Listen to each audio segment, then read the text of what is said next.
Cal Kulinski, or the Secular Talk, has been in the recent episode, I think like a week ago, has been going strongly after the MAGA Zionist billionaires. That's a term used many times in a 10-minute video, I think probably every minute or so. And the more he talks about it, you are trying to, you never really want to be quick to accuse somebody of anti-Semitism. But with this amount of obsession, it's hard to, well, when it comes to bigotry, I always say, people should make up their own minds. We'll just play the video and comment on the specifics he says, and then maybe people can decide what they want to walk away with. Welcome to the reality show. My name is Daniel, and joining me today are Anders Ingemarsson and E.R. Reichel, neither of which knew who Cal Kulinski is. Good for their souls. But I knew who he was since I have been following this sort of left-wing online scene, and I pretty much know about everybody. So just quick bio about Cal Kulinski. He is sort of, you could put him in Cenk Uygur camp, these like progressive people on the left who do not really like America, do not really like capitalism, and do not really stand for anything Western. Specifically with Cal, I can throw in that he and Cenk and two other people have been behind Justice Democrats Political Action Committee.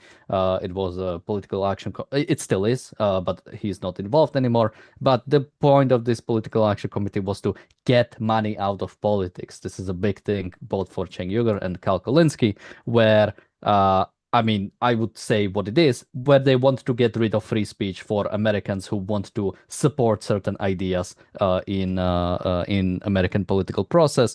But neither of them are involved with that because Cenk Uygur was apparently kicked out and Cal Kulinski left in sort of solidarity with Cenk. We have a video.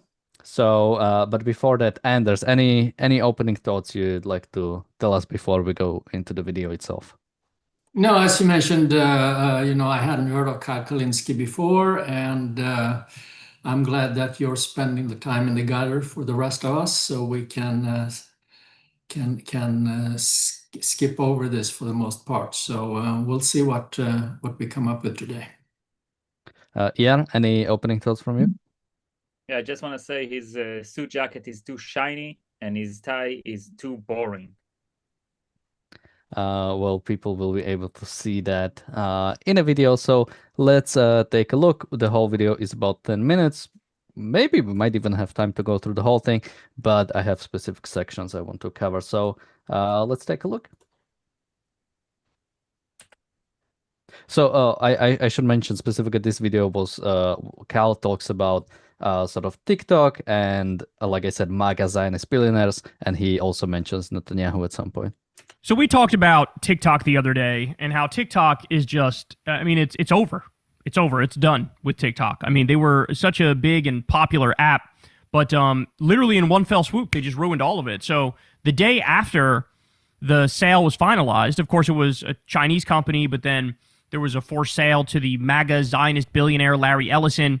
And as soon as that was finalized, like literally day one, they started rolling out the aggressive-ass censorship. If you criticize ICE, your video got cooked and wasn't even spread through the algorithm at all. If you criticize Trump, same thing. You criticize Israel, same thing.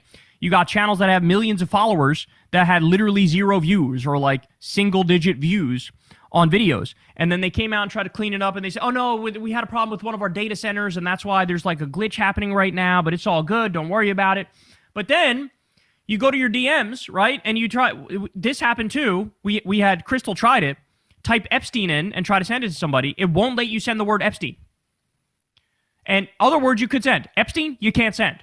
This has nothing to do, oh, some data center. Yeah, there was a fire at some data center, and so I can't send only the word Epstein through DMs, and ICE videos aren't spread through the algorithm. Fuck off. Like, how stupid do you think we are? This is insulting to our intelligence. So anyway, overnight, they nuked this whole industry. So now people... Okay, let's pause here just to comment a little bit. So first on the Epstein thing, I found it out. Apparently, this was true, reportedly, that people couldn't send Epstein to as message. Now, when it comes to explanations for it, the official explanation was that basically it was a bunch of flagged words, and this was among them. Be it like, do you believe that or not? I mean, I can understand.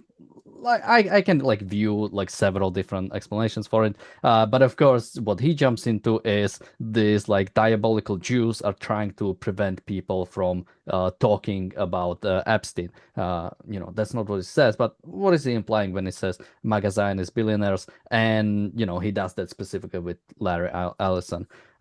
Yeah, any thoughts on this first part? Yeah, I think it's wrong that the new policy in TikTok is to ban certain words in DMs. The TikTok said that this was a problem that they didn't Yeah. intend, so it was like an unintended thing. I don't know. Like this, like they could be lying. I don't know. Yeah. I think it's bad. The way this guy, the place this guy is taking it is into those anti-Semite conspiracy theories in which there is like a council of Jews that rules the world and tell people what to think and what to do and what to post and what to think. And this is just sad. Yeah, I mean, if we are talking about specifically TikTok, right? It's a Chinese company. Try to go into China and type in Tiananmen Square into, to each other or something. They might have there is a YouTube video about I think it's called DeepThink. It's a Chinese AI chatbot, and when you ask them about Tiananmen Square, it doesn't know, it cannot answer. So yeah. Yeah, so again, but he doesn't view some nefarious thing behind it. He only views the nefarious thing when it comes to this point. Anders, any thoughts on this first part? Yeah, no, you're right about that. And I think he says in the next segment, that before when China had it was, it was all free speech and so on and so forth, which is obviously ludicrous. The Chinese, as you said, mentioned Tiananmen Square, but also, there have been, and what the truth is here, I don't know, but I mean, it's not beyond the possible that China was doctoring the application to favor anti-American sentiments, anti-Israel sentiments, just to sow seeds of doubts and of what's the word I'm looking for, well, just to as part of an explicit campaign against the US and the West in general. I mean, I think we know that some of that at least is true. So his assertion that, suddenly overnight now it's owned by these Zionist billionaires and we have a quote unquote censorship going on. Now, I mean, there is a gray zone here, I think, where for instance, I mean, I'm in general opposed to government involvement in media at all, whether that is TikTok or newspapers or whatever medium you're talking about. Now, then you can, of course, get into foreign policy and ask yourself, there is such a thing as information warfare, and we might get to that when we're talking about Netanyahu in a little while. But if a state like China is engaging in that kind of warfare, what is a legitimate counter reaction by our and other exposed governments to that?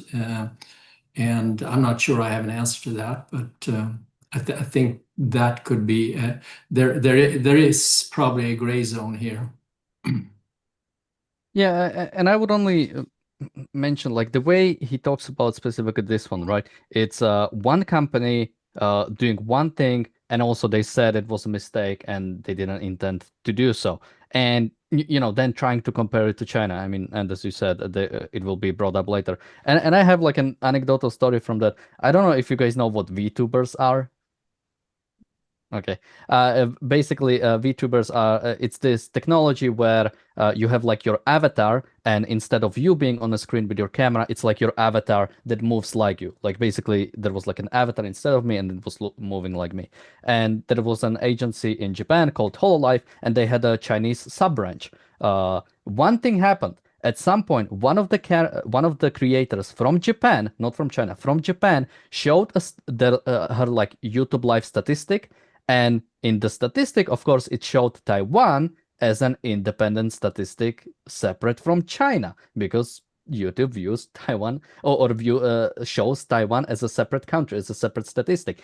Because of that, there was so much backlash from China, from Chinese people, to this, like showing Taiwan is independent, that the company in Japan shut down the whole branch in China. That is the amount of like political pressure that, or like even pressure from the people that comes from China. And we are comparing like that situation to, TikTok in America by mistake, or let's say even if they actually did ban the word, right? Like those situations are incomparable totally.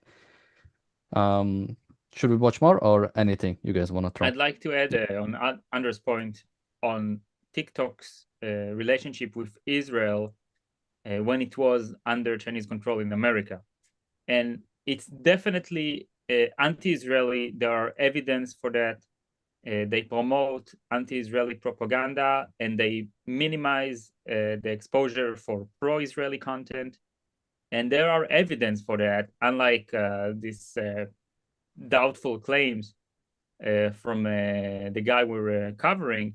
There is an Israeli guy that worked for TikTok in their Israeli presence, and he had, during the war, he had to quit TikTok because it was just too much, even for like an employee. He could not stay loyal to such blatant, basically using this platform for anti-Israeli propaganda. And it's it was very prominent in the TikTok when it was controlled by China. And that's one of the reasons why there was this pressure to replace the ownership, because the Chinese influence and propaganda wasn't only anti-Israeli, it was also anti-American. So let's take a look at a little bit more. People are all downloading this app called Upscrolled. It's sort of like a TikTok type app, but it's run by somebody who is not a Zionist MAGA freak. And so this guy, I think he had 60 family members die in Gaza. And so he's not going to be censoring, anti-genocide videos. Well, Netanyahu decided to further terrify the world here and torture the world here with this very fucking cryptic address that he gives. Listen to what he says here. And of course, it's most prevalent in the social media. This is the new battlefield. And this is where we must counter with our own weapons. We're late in the game, but we will win this battle too, as we won on the battlefield, because we are developing the means to fight this. Not with cavalry against F-35s, with F-40s against F-35s. This is the next thing. So he's talking about winning the battle on the battlefield of social media against anti-Semitism. Now, of course, when he says we need to fight anti-Semitism, what he means is we want to ban any and all criticism of Israel. If you criticize Israel, you're anti-Semitic. If you correctly say that they're doing a genocide, you're anti-Semitic. If you correctly call out their war crimes, you're anti-Semitic. If you talk about the instances of people waving white flags who were shot, you're anti-Semitic. You talk about the sniping kids in the face, you're anti-Semitic. You talk about bombing hospitals and schools, you're anti-Semitic. You bring up facts about what actually happened, you're anti-Semitic. And so... Okay, so a few things are happening here, right? So he again mentions the Zionist MAGA freak, and then he says there's this new app which is owned or directed or whatever by a person who had 60 family members die in Gaza. So that's not gonna be like biased information, right? Having Larry Ellison, there is a connection even between the Israeli government and Trump. So you could say that there is like a bias, but then somebody who actually had people die in Gaza wouldn't have any bias. Like he no, that's going to be the objective source of information. And then, he goes to Netanyahu, where Netanyahu says we need to fight on social media, which, could just mean maybe Israeli public relations handling will get better. I don't think they will, because Israel doesn't recognize what needs to be happen in Gaza. But even then, what Kulinski sees in that is that Israel wants to control the world, wants to control the world flow in information, and this is what Netanyahu has been saying. Lastly, I would just mention is it's anti-Semitism. By the way, whenever he says anti-Semitism, especially for people on podcasts, he does it in quotes, like anti-Semitism, as if anti-Semitism is not the real thing, or maybe he's just saying that when it comes to Netanyahu, it's not the real thing. But then what he says, you have to talk about Israel doing a genocide, doing war crimes, waving white flags and getting shot, or people who wave white flags get shot. Israel is shooting kids in the faces, and Israel is bombing hospitals and schools. And I mean, he just says that, right? He doesn't give any context for any of those, not to mention many of those are not even true in any context. But he says that, right? And I'm not supposed to say he's anti-Semitic, where it's clearly he's demonized, straight up demonizing Israel and its war in Gaza. But yeah, as somebody who lives in Israel, how did you interpret this whole speech? Well, if you remove the sarcasm of what he's saying, he is right. He is an anti-Semite for saying that Israel snipes children in the face and Israel commits genocide and saying all those things. Yes, he is saying that, and he's doing that primarily because he hates the Jews. He just brands them under the umbrella of Zionism. So he hates Zionists, he hates Zionism, he hates Zionist billionaires, he hates MAGA Zionists, even though there is a prominent anti-Semite fraction in MAGA, but I'll put that aside. And he hates their guts. Now, who are those Zionists? What is Zionism? Zionism is a political movement, mostly made of Jews, and its political goal is securing Jews against persecution. So the goal and I'm not talking about the Anti-Defamation League, which is doesn't do anything properly. The Zionist movement is a movement that actually did something to prevent Jewish people from being slaughtered all over history. And it says, okay, listen, we gotta build a safe haven for Jews so they can go there and self-govern, so there won't be some tyrant coming up and using the Jews as scapegoat and massacring them, like it's happened 500 times in history already, in large scale.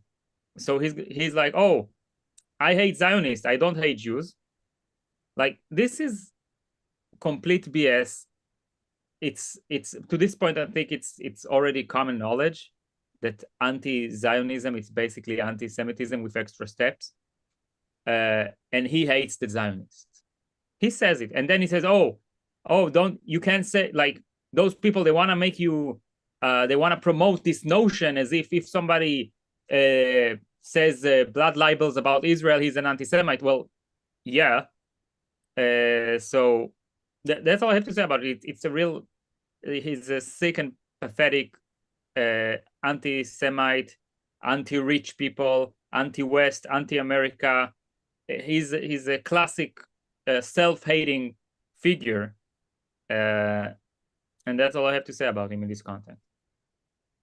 Yeah, I mean, Anders, the people like Kulinski always talk about how we want to, or they mean it. I mean, they straight up mean Jews, want to ban any criticism of Israel because any criticism of Israel is anti-Semitic. But when you go into it, again, what do they mean? When it comes to the crazy saying Israel is committing a genocide, you can say, he said that. He said Israel is committing genocide. This video is up. It has, I don't know if I have it open, but I've seen his channel. It gets hundreds of thousands of views. like on every single video, and he posts like multiple times a day. So he has crazy views. He openly said that. He openly said Israel is committing war crimes. It's shooting kids in the face, and I assume he has been saying that since October 7th. I assume he probably hasn't changed his mind much about it. So where is this? I mean, where is this coming from? I oftentimes say that about the people on the right when they say like, "Oh, you cannot even talk about this," and then they talk about it. But here is the same thing, right? He says, "Oh, you cannot. They will shut you down. They will, they will infiltrate and take you out." But here you are talking about this. Yeah, well, as we have talked about many times here in the last couple of years, anti-Semitism, Zionism, which he is both, obviously, has deeper roots, and it's anti-capitalist, it's anti-individualist, and thereby anti-Western civilization, basically. And at the root of it, there is a level of nihilism. He and his compatriots, they want to tear down. They don't have a plan for what they want instead.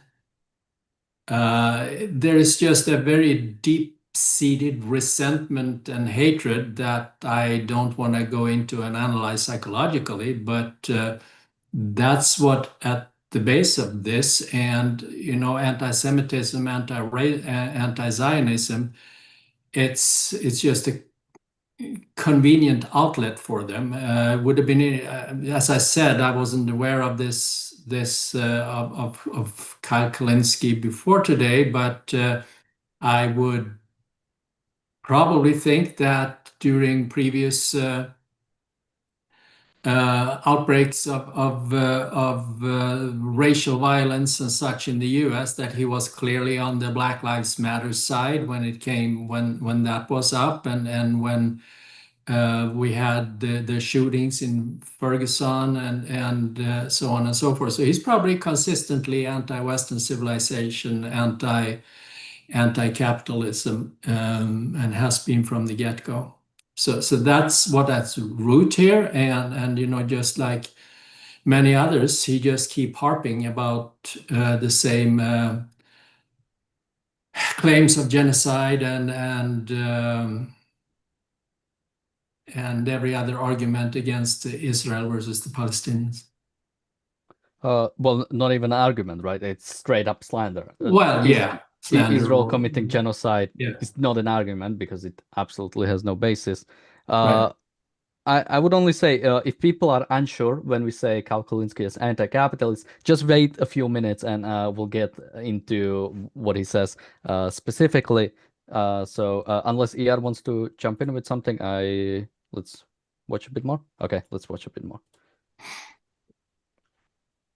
He's saying this again at the same time. Larry Ellison, MAGA Zionist billionaire, buys TikTok, immediately destroys it, mass censors it, right? He's saying, oh, we're going to do this with the rest of social media. He's good at his fucking word. I guarantee you that. I guarantee you that. I'm sure they are looking at... I don't think they're going to do just like an outside campaign where the ADL tries to beg the fucking social media companies like, we need you to ban this, this, and this. No, I think it's literally infiltrate. It's literally, we'll have a Zionist billionaire buy the different social media outlets and just try to ban any and all criticism of Israel. We saw it on YouTube. They were like deleting videos that had evidence of the genocide. Remember that? There was an article that explained how they deleted a whole bunch of videos that it was endless documentation of the evidence of genocide. I think they're actually committed to doing that to try to save their ass from any accountability ever. They're trying to destroy any and all evidence of the genocide that they just committed, live streamed in 4K, that all of us saw and that I documented here on this channel. Okay, Kyle, who?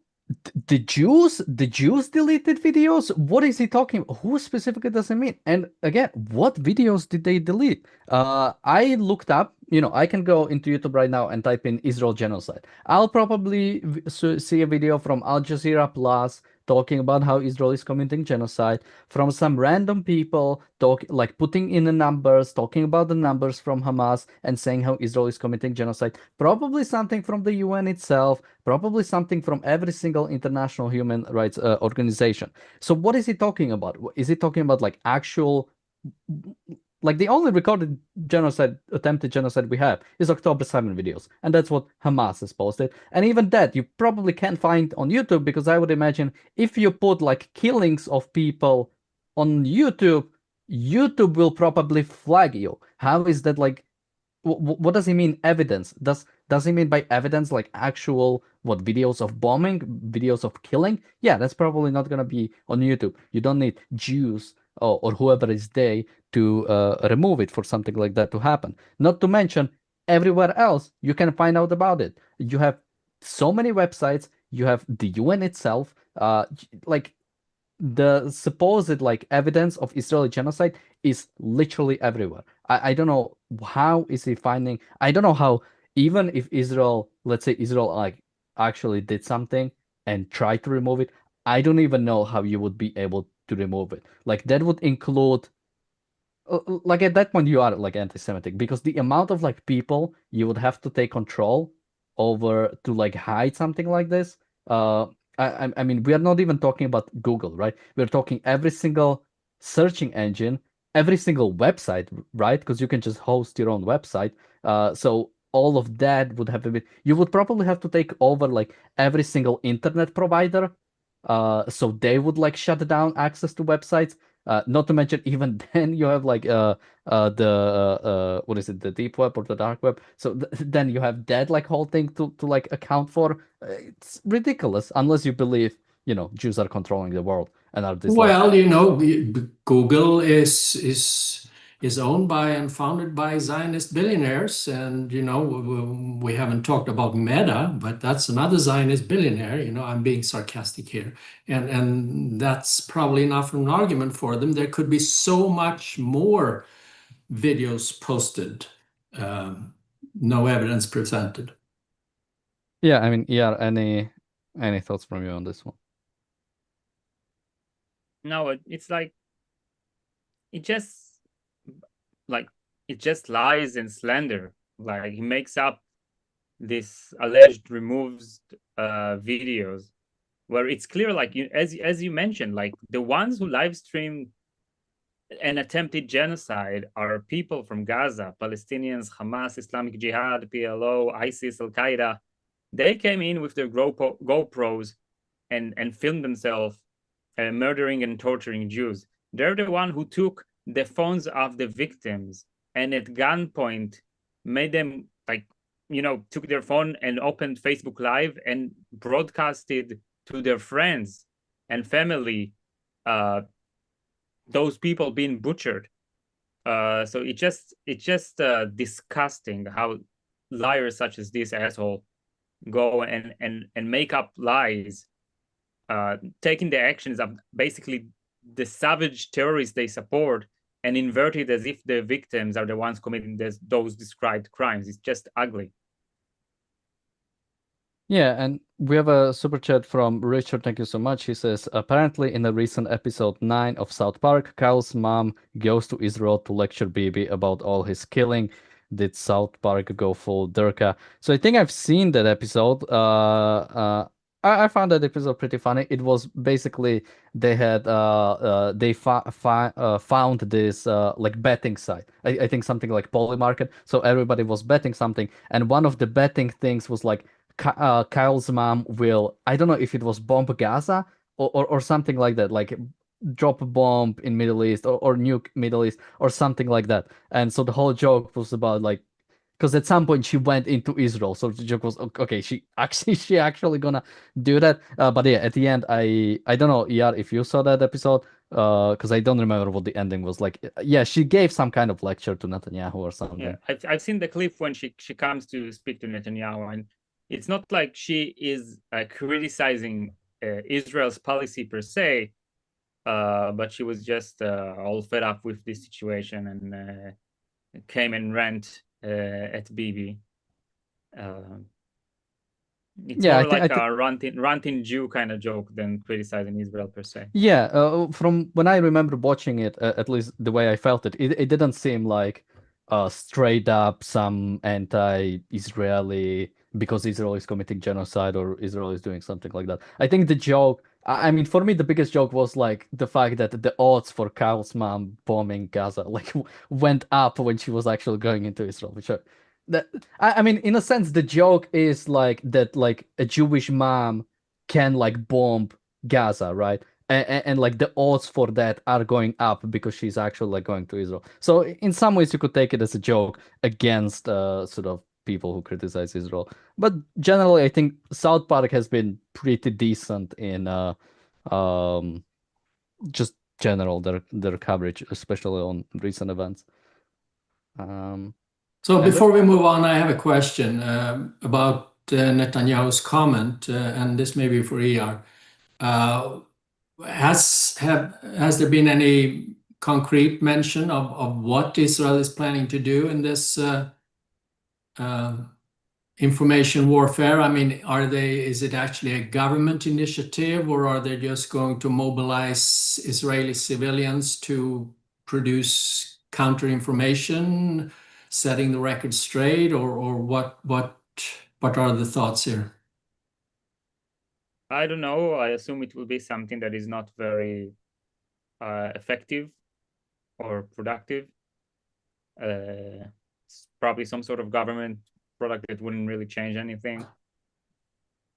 Israel is working really hard, fighting for its reputation. The Israeli government and Israeli public really cares about how they've been perceived in the world, which is quite sad, because the world is doing injustice to Israelis, and Israelis are doing injustice to themselves by caring about that so much. We just need to do the right thing and stand for it. We need to destroy evil and to tell the world here, this is evil, we destroyed it quickly so we can move on. But we're doing the opposite thing. We're accepting the world's demand to tie our hands around their back and to feed those who came to murder and pillage us. So the war extends itself and the war becomes longer and longer. And then the hatred for Jews just breaks every record in the past few decades. Because the war is so prolonged instead of being ended swiftly, so everybody can move on to live in a better life rather than fixating on this ongoing conflict. So we don't need to go and go to a PR war. We just need to do the right thing and destroy our enemies and move on and show the world this is how it's done. Unfortunately, we're not doing that. We're sacrificing ourselves for our enemy, and we're getting hated for merely existing. So we need victory now. Amen. Let's watch a little bit more. These are terrifying, terrifying times. And in the past, I would have said, like, he's overreaching. There's no way you could, like, sort of snuff all this stuff out. Now, I don't fucking know. I just watched the president of my country illegally fucking abduct a sovereign leader in Venezuela and steal their oil and put it in a personal bank account in Qatar. Did I think that shit would have been possible? No. Did I think my president would repeatedly be threatening to steal fucking Greenland? No. Did I think my president would have murdered over 100 people on fucking fishing boats in the Caribbean? No. All the things I thought, hey, maybe this won't happen, right? Maybe ICE Gestapo thugs won't murder innocent Americans on video multiple times and with no consequences whatsoever. All the shit that we thought, oh, there's some guardrails, there's some rules, no, that's wrong. There are zero guardrails, there are zero rules, there are zero protections. We are the only protection that we have. Our rights are only as secure as we force them to be.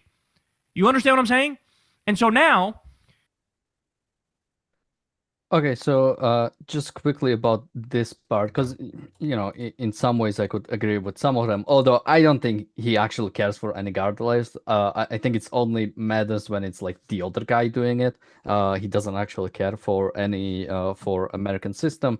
And I don't think he even cares about really who is in the White House. One thing I would just throw in, because he talks about Venezuela president stealing oil and like putting it in Qatar personal account or something. So even here, he's like lying.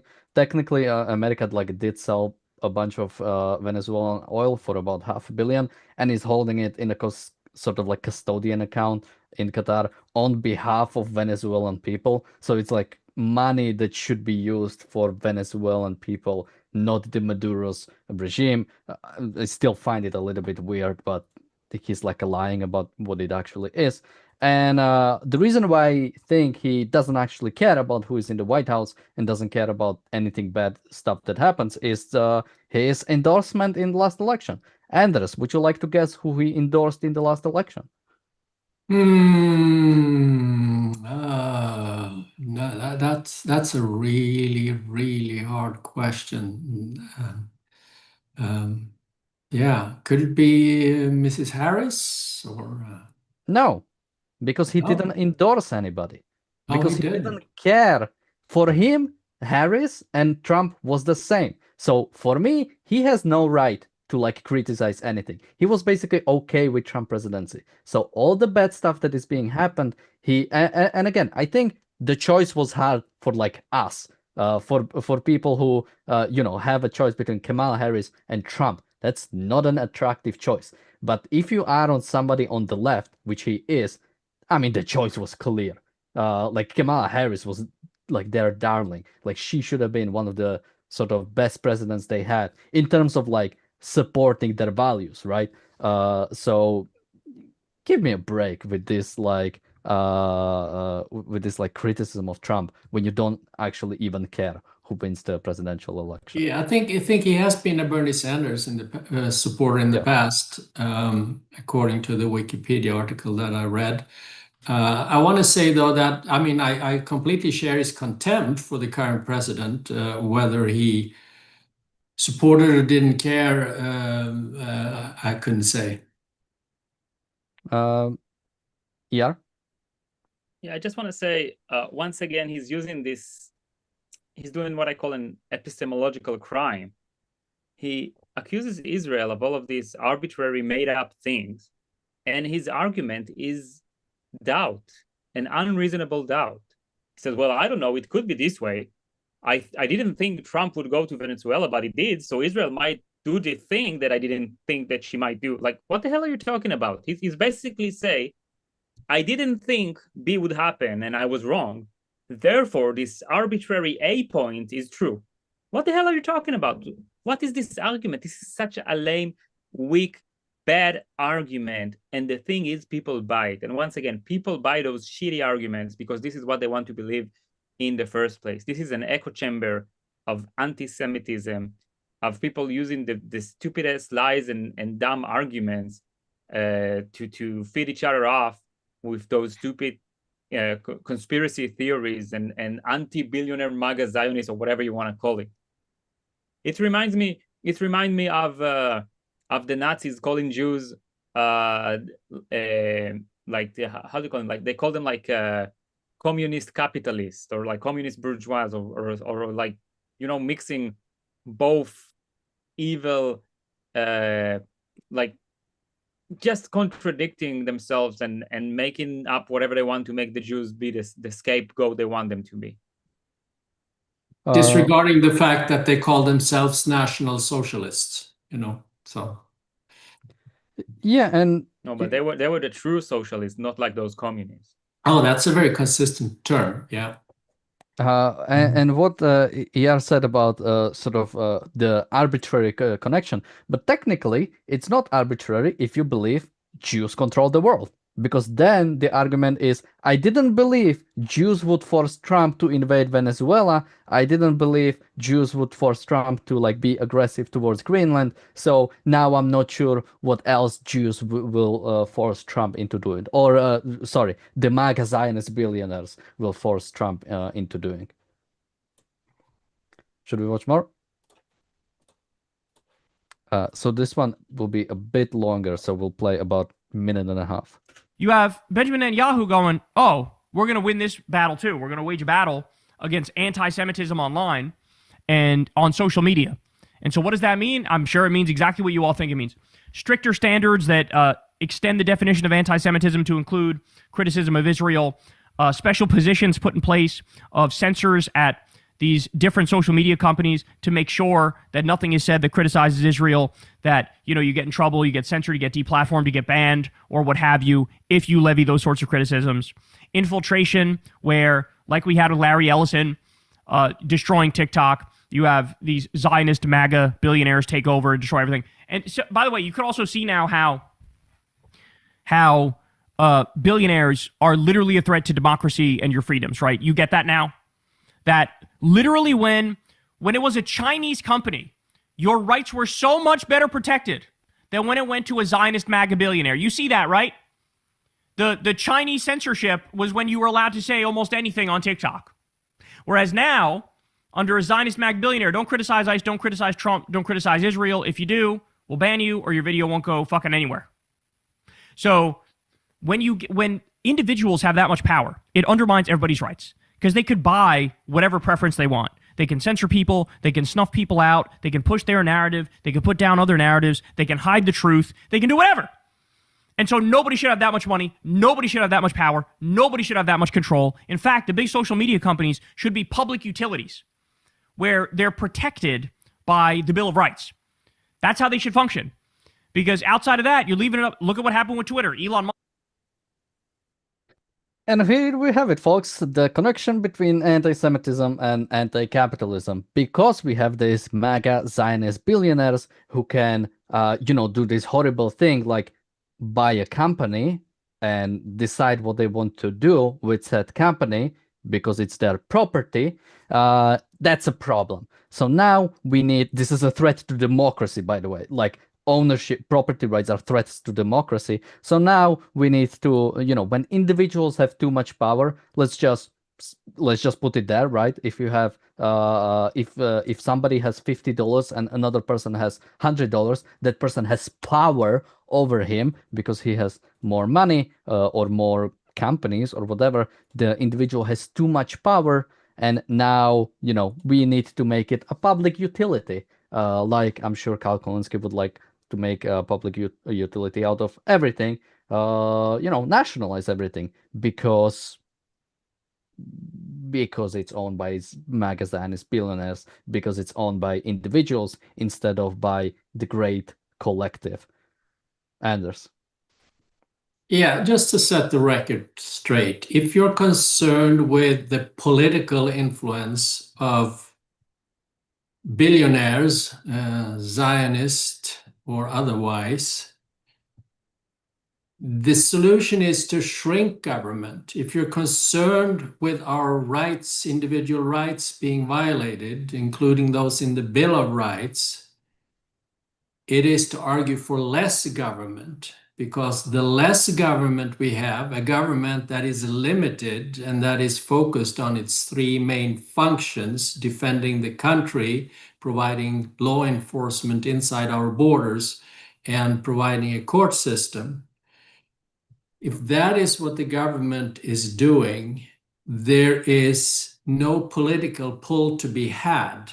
Everything else is managed by voluntary exchange in the private sector. And yes, these billionaires will have economic power, but they won't be a threat to you politically. They won't be a threat to your individual rights. Not to mention, even when we talk about economic power, all of that is voluntary. Even here, when he mentioned TikTok, right? And he said, now it's bad. And what did he mention after that? Did he say, okay, now everybody is forced to listen to Israeli propaganda? No, he said, oh, everybody is going to this other company that is owned by a Palestinian, who's putting like his stuff into it. What happened when Elon Musk, I'm not sure if we mentioned Elon Musk yet or will mention, but what happened when Elon Musk took over X? Very quickly, you had Blue Sky emerge, which some people are on. Blue Sky is basically like a lefty alternative to X. What happened when people started accusing Facebook and YouTube of censoring, again, company is never censoring, it's simply removing content it doesn't like. But when say it was being biased against conservative voices, well, you had creation of Rumble, you had creation of what was that other thing? I cannot even remember. But you had a bunch of other things immediately created in the aftermath. The big problem with almost always with these alternatives is oftentimes they become very racist because some moderation on social media platform is good, and there is no such thing as free speech on social media platform, since it is a private company and they can set up whatever rules they want. Well, to some limit, unless it actually like violates rights, but that's like edge case. Ayn Rand wrote about the difference between economic power and government's power. And in essence, when you have power because you're wealthy and you can create value and sell it and trade it, and you have a right for your property and you decide the terms of using your property, that's a good thing. The more the merrier. We should have more people with more economic power that create more wealth, that create more values, that makes this world a better place for themselves and for others. And when you look at the power of the government, this is a power of destruction, a power that is backed by violence, by fear, by losses, by forcing people to do things against their will. You can see Francisco D'Anconie's speech on money. It's either you get things done with creating value and trading and using money, or the alternative, which is the barrel of a gun. And this guy on YouTube, whatever his name, I don't even care, he's on the side of the guns. He's on the side of the government, coercing people to do whatever the government seems is right, coercing people against their will. He's a prominent bootlicker that sees a guy who is wealthy and free, and he hates him for that, and he wants the government to take him down and to stamp him and to squish him under its boot. That's what this guy wants, and I find it very ugly. Like, not only philosophically, but psychologically. It's just ugly. Let's watch a little bit more. Musk gets in there, fucking fucks everything up immediately. Starts banning people. Oh, you said a thing I don't like. You said a thing I don't like. Comedy's back, but here I'm going to boost Nazis, but I'm going to ban lefties. Like, it's a fucking mess. It's a fucking mess. And then now we see Benjamin Netanyahu. Well, they successfully got fucking TikTok off the battlefield. And why was TikTok even banned initially? It was banned under Biden, and it was because of the pro-Palestine stuff that was over there. And guess what? Then it was banned. Then it was put in the hands of a MAGA Zionist billionaire. And now also, by the way, you know what was one of the accounts that was destroyed under this new TikTok? The Democratic Party account. What did you learn? What did you learn? Yeah, you guys thought under Biden, oh yeah, we also want to censor the fucking pro-Palestine stuff. How'd that go? Oh, that's right, you got censored too. You cannot trust these people with power. You cannot. You cannot. No MAGA Zionist billionaire should have any semblance of power, never mind the power to control the public square on our social media. And now here's Benjamin Netanyahu promising this war on all the other social media outlets. So here again, I when I remember the TikTok stuff under Biden, wasn't the actual thing like national security issue? Because you have a Chinese company, which again has ties with the Chinese Communist Party and the Chinese state, and like having this control over information. Now again, I'm not 100% sure if I agree with like government involvement in that scenario. Specifically, I mean for America. I think for Israel, yes. If you have like straight up propaganda being made and being broadcasted to your own people during a state of war by an enemy side, yeah, you shut that down. Like you don't, during World War II, you don't allow like Nazi propaganda being broadcasted in America, which that has even like connections to the actual government. But yeah, I mean, Anders, any thoughts on this one? Yeah, I don't remember the details of how the TikTok thing started, but I think it was a national security concern. And again, I'm with you there. This is the gray zone I talked about earlier, and I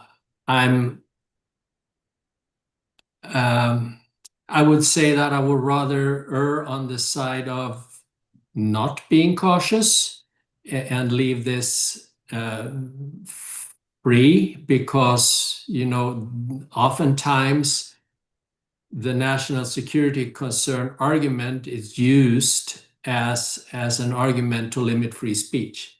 So I would be very careful, and I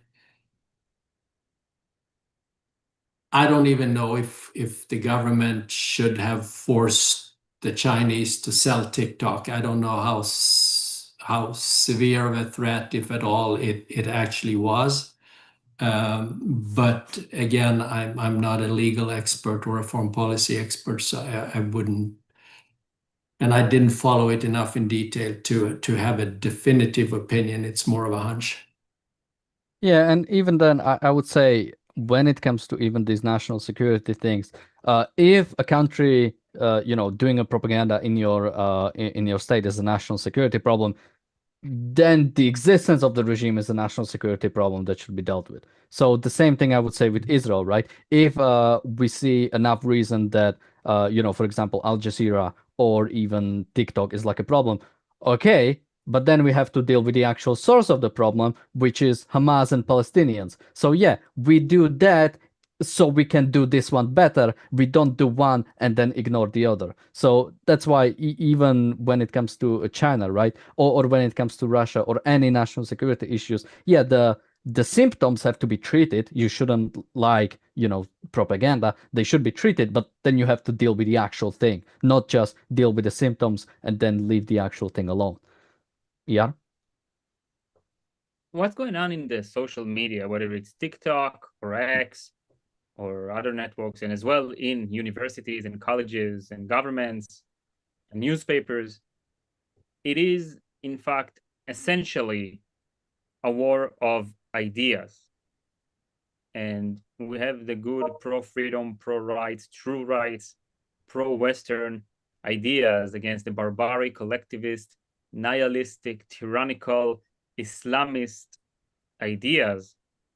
And before any government interference, it is our responsibility as individuals, it is our interest to promote the side that aligns with reality, the sides of freedom, capitalism, the right to life, the right to property, the right to go after your happiness.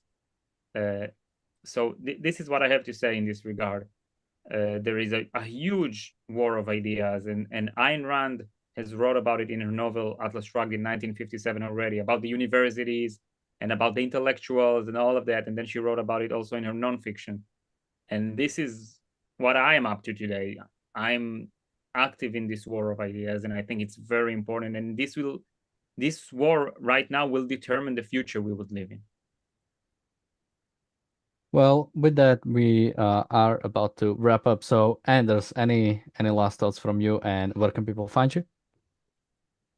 Well, as a fellow brother in arms in the war of ideas, I couldn't agree more with what ER just said. And my contribution there is my Substack, andersingemarsson.substack.com, and pick up my book, Think Right or Wrong, Not Left or Right, at an Amazon outlet near you. Yeah, any last thoughts from you, and where can people find you? So I'm Eyal Reichel. I'm an associate of the Ayn Rand Center Israel. You can find our channel on YouTube, Ayn Rand Center Israel, and there are videos of our meetups and of our reading group of The Ominous Parallels, where you can see us read it in English and discuss it in Hebrew with English subtitles. And we also have a website, which is aynrand.org.il/about. And I am the CEO of a movement called Victory Now. We have released not too long ago this book called Victory Now, a wonderful, fascinating read that presents a moral case for Israel based on the Allies' war plan in World War II and others, which means basically you have to destroy evil. And it's also, about defining evil. What is evil? What is a tyrannical regime? What is a free state? What are each side's rights and what to be done? And it has a plan for Israel's victory. This book is relevant for those who support Israel, but also for those who support the West and are frustrated with the situation we're having today, where evil basically thrives on the behalf of the good people of the West, either forced to support it or willingly supporting evil. So this has to be changed. And I really recommend you to go to www.victory.now, and you can support us, donate. You can get an Amazon link where you can read the book. You can buy it, or you can read a portion of the book for free. So please visit www.victory.now. And you can find me on my YouTube channel, Damned Dan. Links to everybody are going to be in the description. And with that, thank you guys for joining me today. We'll be back tomorrow with another episode of the Daily Objective. Until then, bye-bye.